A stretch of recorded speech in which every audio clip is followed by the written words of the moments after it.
Hello everyone. Today we have the chapter Electrochemistry.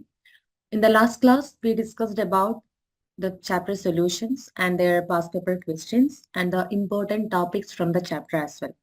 So here we are going to discuss the next chapter, that is electrochemistry. Before moving to the questions, we will go through the important topics or the important equations and the important points from the given chapter. Okay. So here, first we have to know what are the different types of conductors and what are the uses of these type of conductors. Okay, so majorly we have metallic conductors. So metallic conductors means, as we know, they are usually metallic substances. Okay, so coming to the metallic substances, due to the type of bonding, that is the metallic bonding, we know that this is the force of attraction between the positively charged metal ions and the electrons, that is the mobile electrons, right? So there is a force of attraction between these two, that electrons are actually responsible for their conductance, right? So that is the conductivity of metals. Now coming to the electrolytic conductors, we know that electrolytes are the substances that they can undergo ionization, right? So coming to the electrolytic conductors, we can classify them into two. They are strong electrolytes and weak electrolytes. So the strong electrolytes, as we know, we have to know some examples. Okay, for NEET, we have to know some examples of strong and weak electrolyte, means they will undergo complete dissociation. So sodium hydroxide, sodium chloride, HCl, KCl. So we have to know some strong acids or strong bases. That is fine. And also some salts like sodium chloride, potassium chloride, then sulfuric acid is a kind of acid only. Okay. And some salt such as barium sulfate. They are also strong electrolytes. And coming to the weak electrolytes, they will undergo only incomplete ionization. All the weak acids, weak bases, and some other salts like zinc chloride, mercury chloride, they are also weak electrolytes. So these electrolytes are also conductors of electricity. Okay, that is another kind of conductors. Okay, now we are moving to the conductance in electrolytic solutions. Okay, so the conductance of electrolytic solutions are completely based on some rules. Okay, so before that, we have to know the conductance or conductivity. Then Ohm's law. These are the important topics that we have to know from the conductance. Okay, so what do you mean by conductance? Conductance means the power of the electrolyte to conduct the electrical current. That is called conductance or conductivity. Now, like metallic conductors, the electrolytic solutions can also obey the Ohm's law. We know that, right? So, the quantities that measures the obstruction to the flow of electric current is called resistance. So, these terms are also important because in NEET questions, if you take the previous question papers, we can see there are some questions they are asking to, like, the definition will be given. We have to find out which definition means for which the definition is given here. So we have to select the parameter. We have to select the quantity which is given here. So those kind of questions can also expect. So this is also important. Okay. Now the relationships, what are the important relationships we have to know? The resistance of any conductors varies directly with its length and inversely with its cross-sectional area. So here we have resistance that is proportional to L by A. So here rho is, that is, if you change the proportionality, we will get some constant, that is R is equal to rho L by A. Okay, and rho is called resistivity or specific resistance. Okay, and L is the length of the conductor, A is the cross-sectional area. So if the length is increasing, what is happening to the resistance? If area of cross-section is increasing, what is happening to the resistance? So these things also we have to know. Okay, this is the thing. Now, the other kind of relationships, okay, that is the conductance. Conductance is equal to 1 by R, that is 1 by resistance. And the unit of conductance is also important. And inverse of reactivity is called conductivity, means the conductance is equal to 1 by resistance. Then coming to the conductivity, that is K, that is equal to 1 by rho. That also we have to know. Okay, so these relationships are also important. Okay, then next one, the molar conductivity and equivalent conductivity. Coming to the molar conductivity, that is usually represented by lambda m, that is equal to K times 1000 divided by molarity. And the unit of this molar conductivity is also important. Okay, that is ohm inverse centimeter square mole raised to -1 or Siemens centimeter square mole raised to -1. Both are fine. Now, the conducting power of all the ions produced by 1 gram equivalent of an electrolyte in a given solution is called equivalent conductivity. That is also important. What do you mean by equivalent conductivity? Okay, the units for equivalent conductivity is also we have to know, that is ohm inverse centimeter square. So, what is the difference between this equivalent and molar conductivity? We have to know because they may ask. Okay, so that is also fine. Now, the variation of conductivities with concentration. Okay.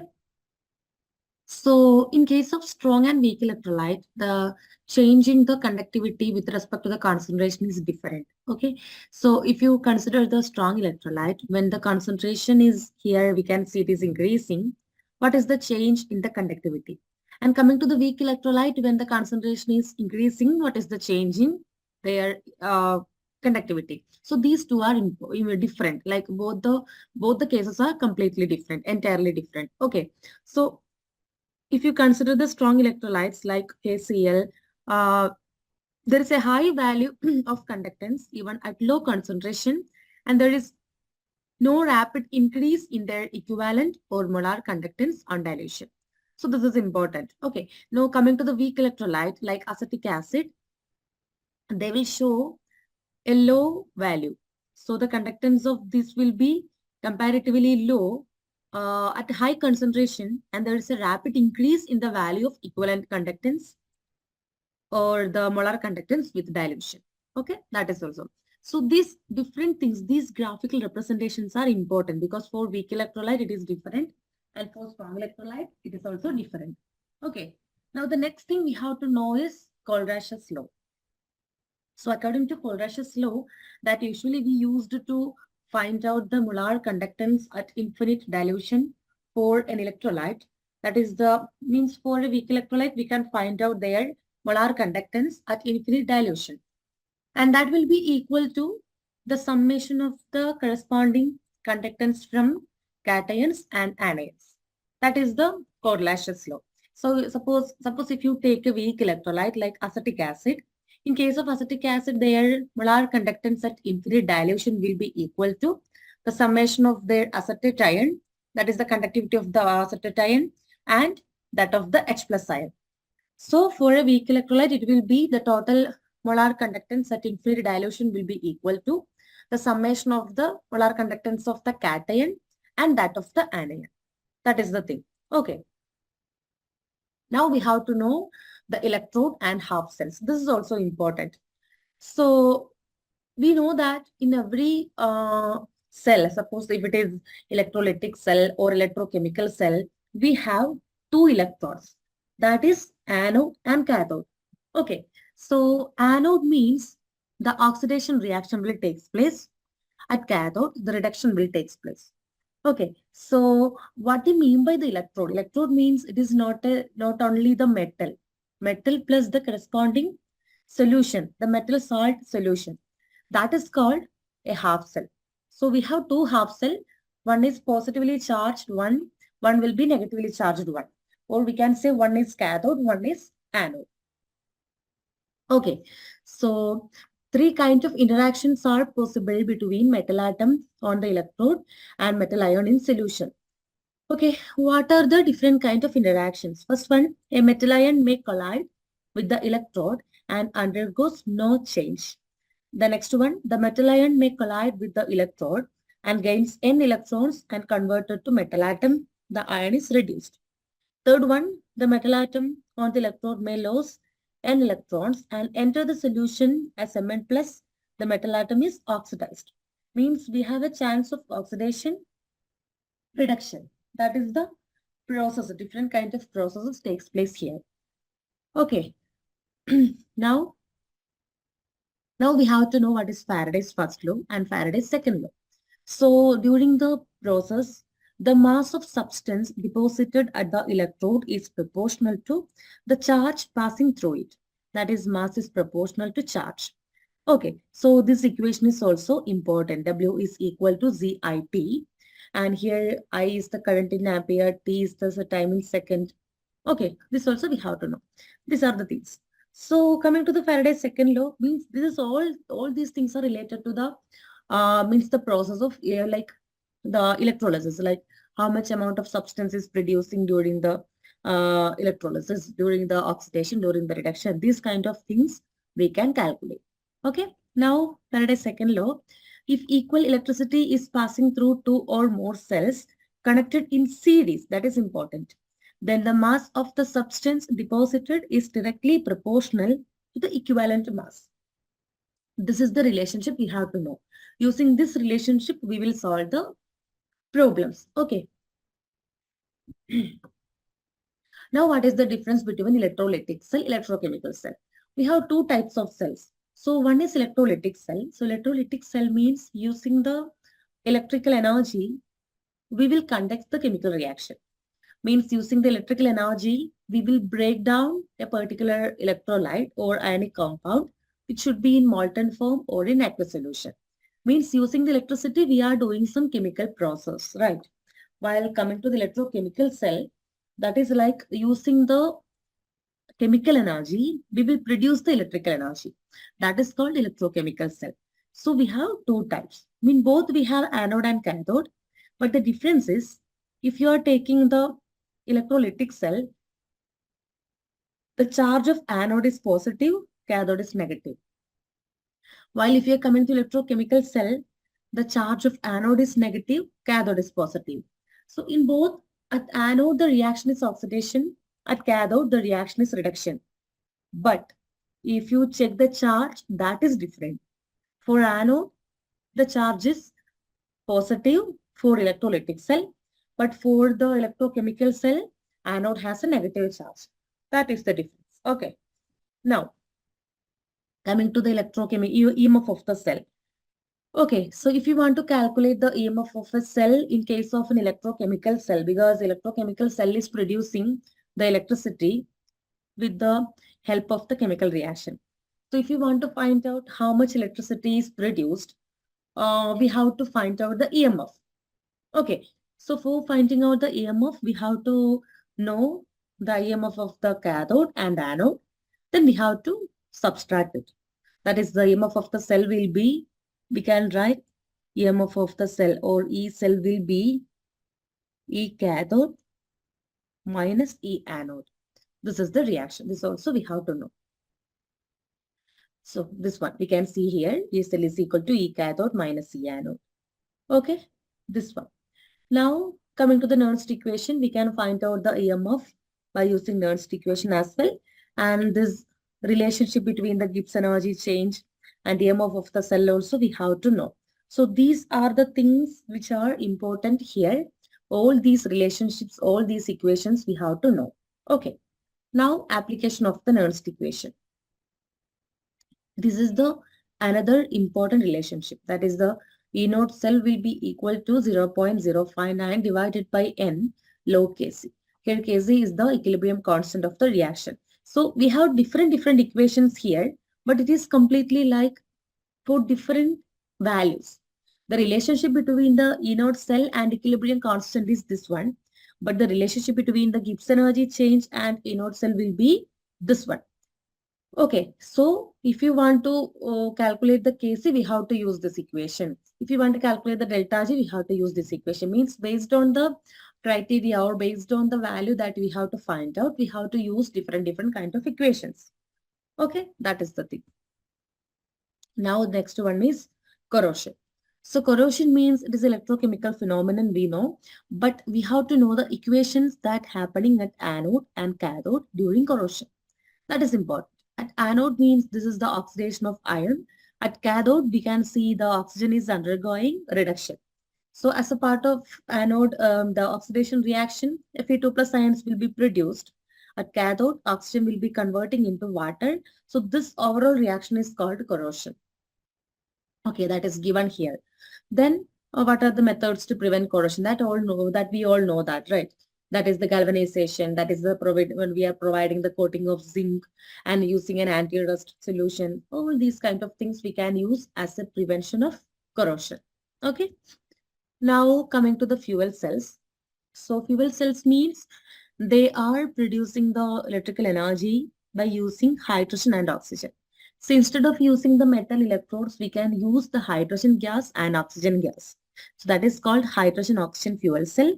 So we have to know the equations that happens at the anode and cathode of the fuel cells.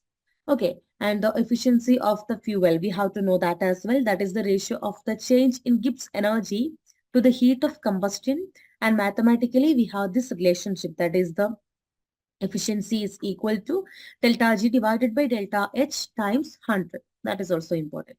So from this chapter we have many equations. All those equations are important, and this given diagram is representing the fuel cell. Here we can see hydrogen. Here we can see oxygen. Hydrogen is undergoing the oxidation. Oxygen is undergoing the reduction. Sorry, hydrogen is undergoing the reduction at cathode. Oxygen is undergoing oxidation. So these things also we have to know. Okay. Now let us go through the important questions from the chapter electrochemistry. Okay. So let us move to the first question. The first question is, here we have two lists, list 1 and list 2, and we have to match the list 1 with list 2. First, let us see the first column, first list. Here it is given that the conversions, and in the list 2 we have the number of Faradays required for the conversion. Okay, first one mole of water is converting into oxygen. First, let us consider the reaction. Okay, so that is H2O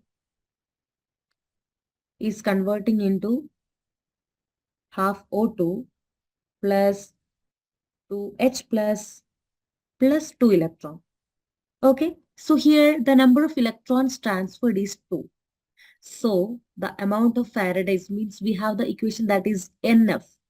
Okay, so number of N is the number of electrons. So here the number of Faradays required will be 2F. That is for the first reaction. Means A is matching with 2. So I can write A here. Now we can consider the second reaction. MnO4 minus is converting into Mn2 plus. First, let us consider the reaction. Okay, that is MnO4 minus. How they are converting? They are reacting with H plus ions, and 5 electrons are involved. They are converting into Mn2 plus plus 4 H2O. So here we can see 5 electrons are transferred. So the amount of Faradays required will be 5 Faradays. So that is 4. So for the B, I'm writing for the fourth one. Okay. Then next one, 1.4 moles of calcium from molten calcium chloride. Okay. So calcium should be produced from calcium chloride. So the reaction will be Ca2 plus react with 2Cl minus and producing CaCl2 plus 2 electrons. So here we can see total in the reactant side we have 1 Ca2 plus and 2 Cl minus. Okay, and here we have 1 CaCl2. So the total will be 3 moles. Here we have 2 electrons here, and here total the number of Faradays will be 3F. So this is equal to first one, C. Okay, now we can go to the last one. That is the conversion of FeO to Fe2O3. In order to convert the FeO to Fe2O3, we need to see to FeO, the reaction H2O, they are producing Fe2O3 plus 2H plus 2 electrons. Okay, so here we have total only 1 mole. So that is 1 Faraday. So the answer will be 1 Faraday. So I will write B here. So here The correct answer is option C. The question is, we have to find out the mass in grams of copper deposited by passing 9.6487 ampere current passing through voltmeter containing copper sulfate solution for 100 seconds.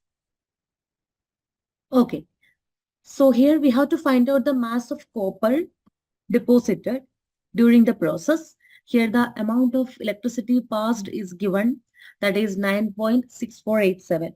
First, let us write the equation. Okay, so that is the reduction. In order to deposit the copper, the Cu2 plus ions will undergo reduction because we have copper sulfate solution, right?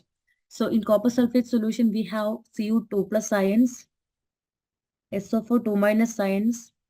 Solution means it should be in water. So H plus ions or H minus ions. But the ion which undergo reduction will be Cu2 plus in order to deposit copper, right? So we can write the reduction equation for Cu2 plus, that is equal to Cu, copper. Okay. And what is the equation to find out the mass of the substance deposited? So at the beginning of this class, I told you we have different equations, right? So we can write W is equal to E divided by 96487, that is the Faraday's constant that is given here, times IT. I is the amount of current, T is the time. Now we can substitute, right? E is the equivalent mass of the substance. Here the copper has a mass of 63, that is equal to the equivalent mass itself.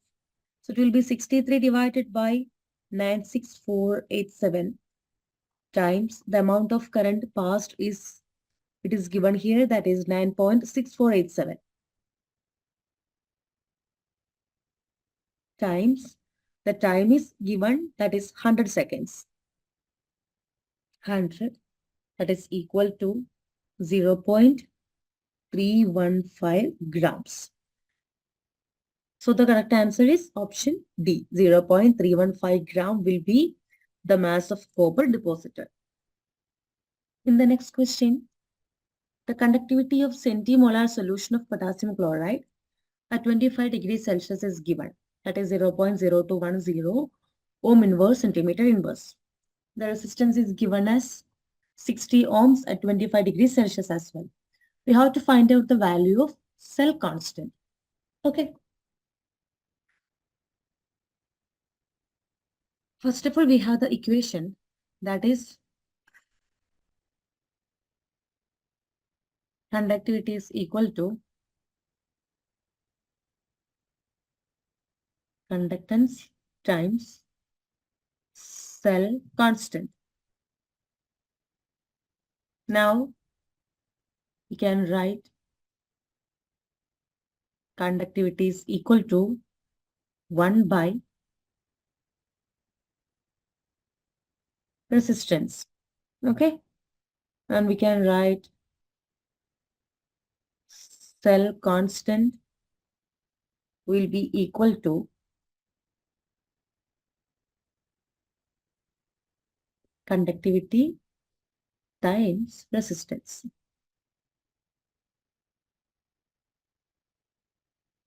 So here we can find out the cell constant by taking the product of conductivity and resistance.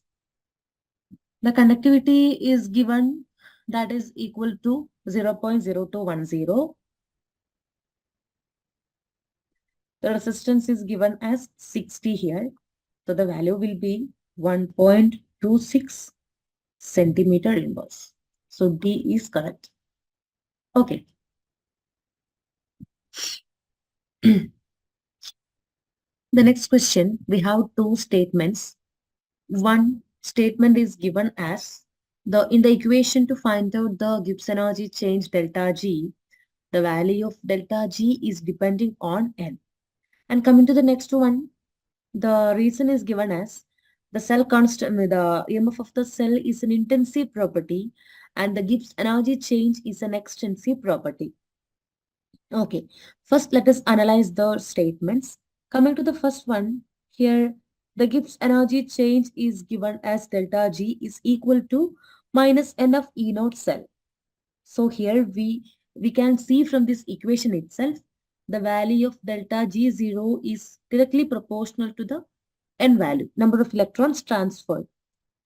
So this is the correct statement, the assertion A, right?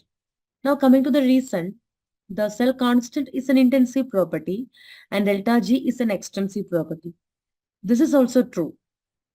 That is, intensive property means the property of a substance which is independent of the number of particles. Extensive properties are depending on the number of particles. So here E cell, E naught cell, like the electrode potential is an intensive property, means it is independent of the number of particles. That is true. While coming to the delta G value, from the previous assertion itself, we have seen that it is directly proportional to the value of N. That is, it is depending on the number of particles.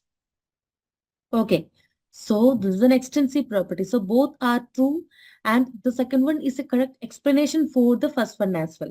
So option B will be the correct answer.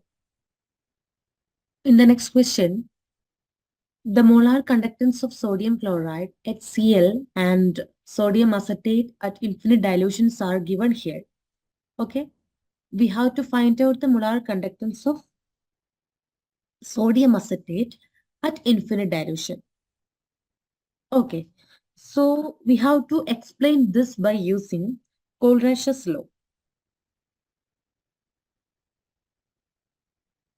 Kohlrausch's law.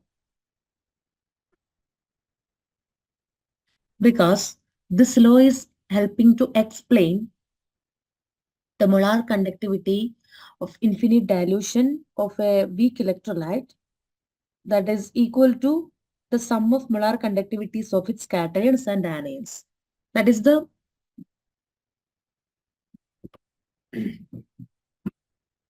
molar conductance of the weak electrolyte at infinite dilution will be equal to the summation of molar conductance of the corresponding cations and anions at infinite dilution. That is called Kohlrausch's law. So here we have sodium acetate.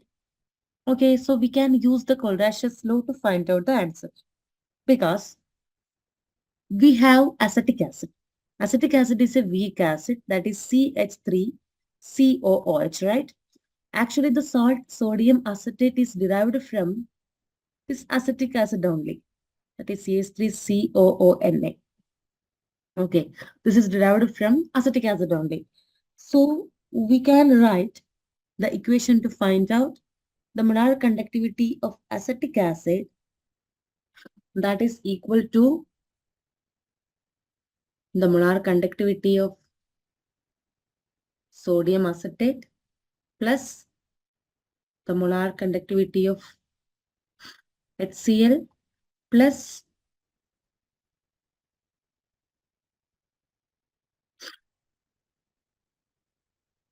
minus lambda m0 of NaCl. Because all these three substances and their values are also given. So using these values, we can calculate the molar conductance of acetic acid. Now we can write the values, that is the value of CH3COONA will be 91.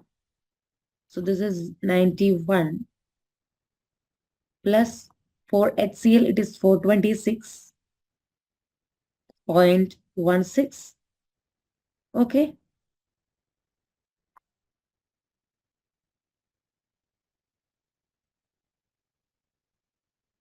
Minus the next one is NaCl, that is 126.45. That is also given here. By adding and subtracting, you will get the value 390.71 Siemens centimeter square mole raised to minus 1. So from the option we can see C will be the correct one. The next question, on electrolysis of dilute sulfuric acid using platinum electrode, what will be the product obtained at the anode? Okay, So electrolysis means we are breaking down a compound by passing electricity. And the electrodes that we are using here is the platinum electrode. So we have to know the product obtaining at the anode. Okay. So the sulfuric acid we have, dilute sulfuric acid. So we have water itself because dilute means we are adding water. So we have sulfuric acid plus water.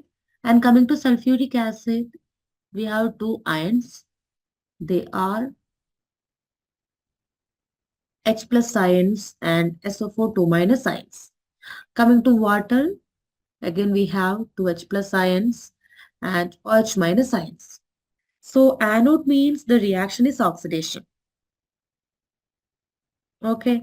So in electrolytic cell, the anode is having a positive charge. So obviously the negatively charged ions will undergo oxidation at anode. But here we have two negatively charged ions, that is SO4 2 minus ions and OH minus ions. So which one is having that oxidation tendency? They will undergo the oxidation, that we know, right? So if you're coming to SO4 2 minus and water will undergo oxidation reaction. So not sulfate ions. So water is undergoing oxidation and they are producing 4H plus ions, oxygen, and 4 electrons.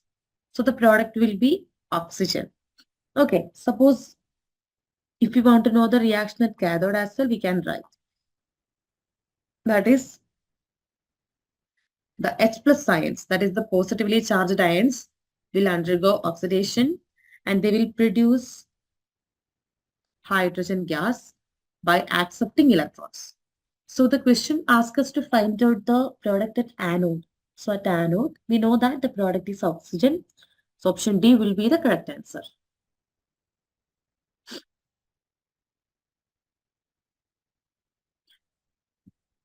Here we have to find out the number of Faradays required to produce 20 grams of calcium from molten calcium chloride. Okay, so the number of Faradays required. So we have the equations, that is the number of equivalents, number of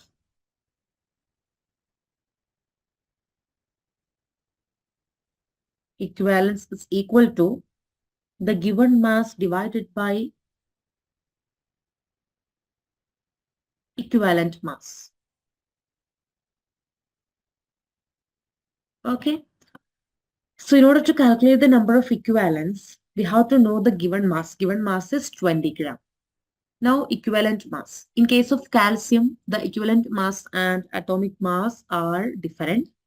Equivalent mass is equal to 20 because atomic mass is 40. Okay.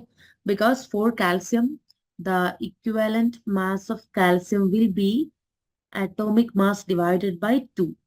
That is 40 divided by 2, 20. So we can find out the number of equivalents, that is 20 divided by 21.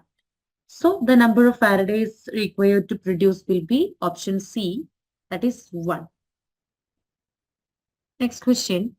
For a cell involving one electron, the electrode potential is given as 0.59 at a temperature 298 Kelvin. The equilibrium constant we have to find out. Okay. So here we have to use the relationship between the EMF of the cell and equilibrium constant. Before I told you that is based on the values and based on the quantity they are asking, we have to use different equations. So here we have to use the equation between ECL and that of Kc, equilibrium constant, because E naught cell value is given here, Kc value they are asking. Okay, so we can write E naught cell will be equal to 2.303 RT divided by NF log K. So now we can substitute the values. Here we have to find out the value of log Kc, that is the equilibrium constant, right? And we have the value of E naught cell, that is 0.59. R value, that is the gas constant we know, and T value, But here the value 2.303 by our TF value itself is given here. So no need to think about that more. So we can directly substitute the values here. That is 0.059 logarithm of Kc. This one we have to find out. Kcl is given as 0.59. So now we can rearrange this equation for the value of log Kc, that is 0.59 divided by 0.059. Okay, so that will be 10. So Kc will be equal to, log Kc is equal to 10. Okay, so we can write the K value will be equal to 10 to the power 10. Now, if you check the answer, first is not the correct, that is 10 square, not the correct answer. 10 to the power 5 is also correct, not correct. Option C, 10 to the power 10 is the correct one. Next question, ionic mobility of which of the following alkali metal ions is lowest when aqueous solution of their salts are put under an electric field? Okay. So here we have four different metals. They are potassium, rubidium, lithium, and sodium. We have to find out the one which has the lowest ionic mobility when their salts are putting under electric field. So among these four, we know that potassium, coming to these four ions, the smallest ion will be lithium, right? Then sodium, then potassium, then rubidium. That is lithium atomic number 3, means these are the elements in the first group. So lithium, sodium, potassium, rubidium. So we know that down the group, the atomic size will increases. And coming to the metal ions, all of them are having a +1 charge. Why? The reason they are all having, they are all belongs to the alkali metals, first group metals. So they are having +1 charge. So if you consider this charge, we know that mobility is depending on their charge and the size, right?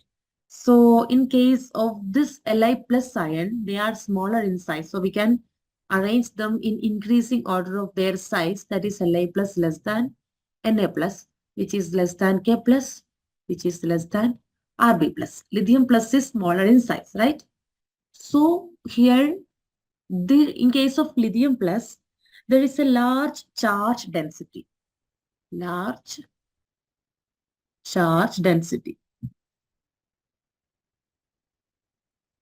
Because all of them are having plus charge.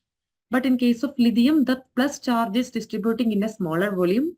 But in case of rubidium, due to their large size, the plus charge is distributing in a larger volume. So lithium plus ion is having large charge density. Means the positive charge will be overall, means that will be distributing overall, means they will be having highest degree of hydration. So they are having biggest effective size in their aqueous solution as well. So due to their high charge density, they are having high degree of hydration. Okay, now due to this high hydration, they will be the biggest effective size in they will be having the biggest effective size in aqueous solution as well. So they will move slowly in electric field because of their highest size of the aqueous ion. The biggest ions will be not moving fastly, right? So this Li plus ion, due to their due to their small size, they have large charge density. Due to the large charge density, they will be having high degree of hydration. Due to the high degree of hydration, they will be biggest effective size in their aqueous solution. So they move slowest. So option C is the correct one. Next question. The pressure of hydrogen required to make the potential of hydrogen electrode zero in pure water, we have to find out. That is the pressure of hydrogen we have to calculate. Okay. For the pressure of hydrogen required to make the potential of hydrogen electrode zero, that is given. So first we have to consider the reaction of formation. That is the hydrogen gas is producing from the H plus ions by reduction reaction. And here we have the equation to calculate the electrode potential. E is equal to E naught cell minus 0.0591 divided by 2 logarithm of concentration, logarithm of, here we are using the pressure. So logarithm of pressure of hydrogen, because we have to calculate the pressure, divided by the concentration of H plus ion the square, because here only we are having only one reactant. Okay. So the potential of hydrogen electrode is zero, means we have to make it is zero. Then what will be the pressure? So we have to calculate the value of this pH2 by keeping this value as zero. Okay. So we know that for hydrogen, the standard electrode potential is also zero. So E0 is zero and E is also zero. Both are zero, because it is given that the potential of hydrogen electrode should be zero. That is the condition for the question. So this is zero. And for hydrogen, we know E naught cell is zero. That is the standard hydrogen electrode potential is zero. So this E naught value will be also zero. Okay, now we can substitute the values here to find out the pH2, that is the pressure. 0 is equal to 0 minus 0.059 divided by 2 logarithm of pressure divided by, and here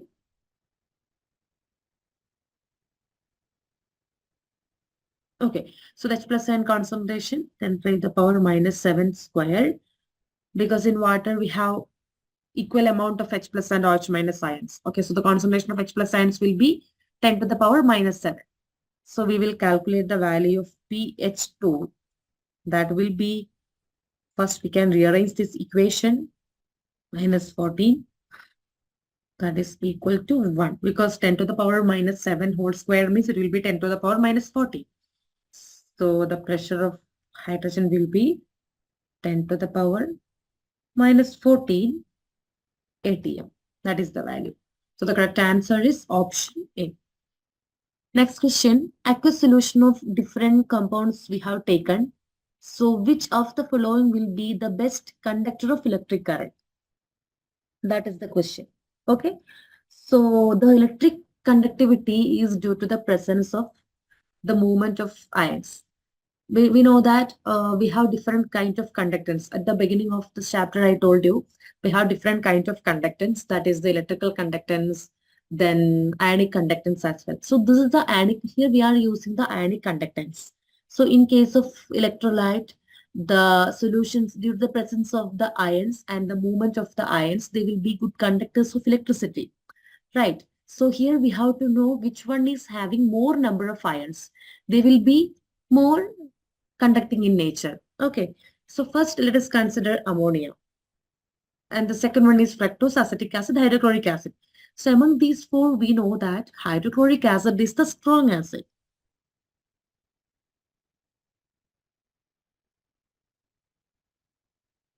So strong acid means they will completely dissociate.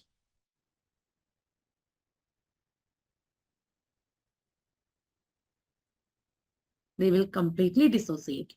So in case of acetic acid, fructose, they all are weak electrolytes.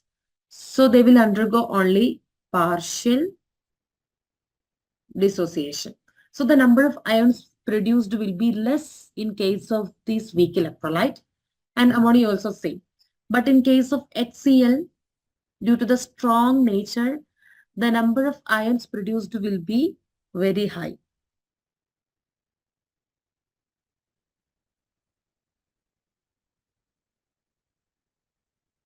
Okay, so due to this more number of ions, the ionic conductivity of this will be very high. So HCl will be more conducting, or this will be the best conductor of electric current among these options. Next question. When 0.1 moles of MnO4 minus ion is oxidized, what is the quantity of electricity required to completely oxidize this MnO4 minus ion into MnO4 minus ion? Okay, so here we have to find out the amount of electricity, right?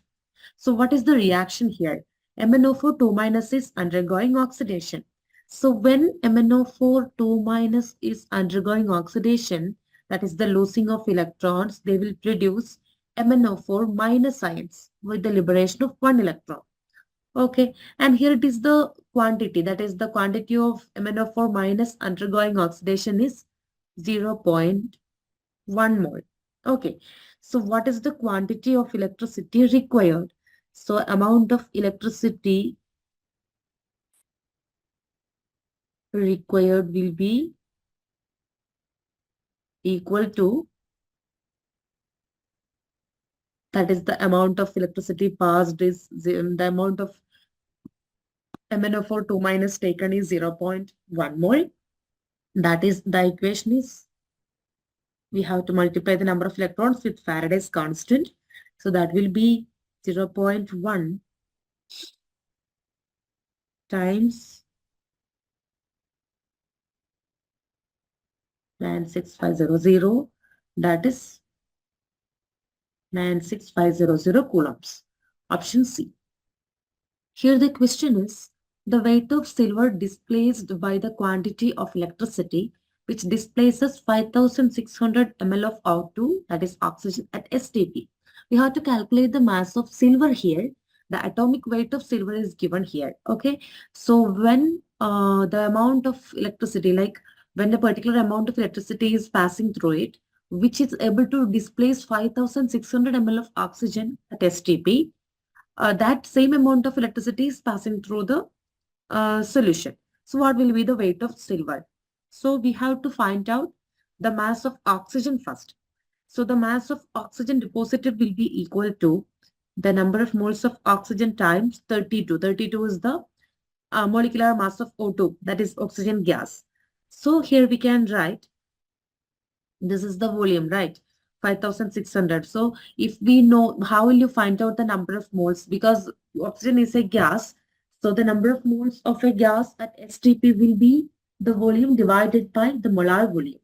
Molar volume at STP will be 22.4 liter, or here it is given in milliliter. So that molar volume also we have to take in milliliter.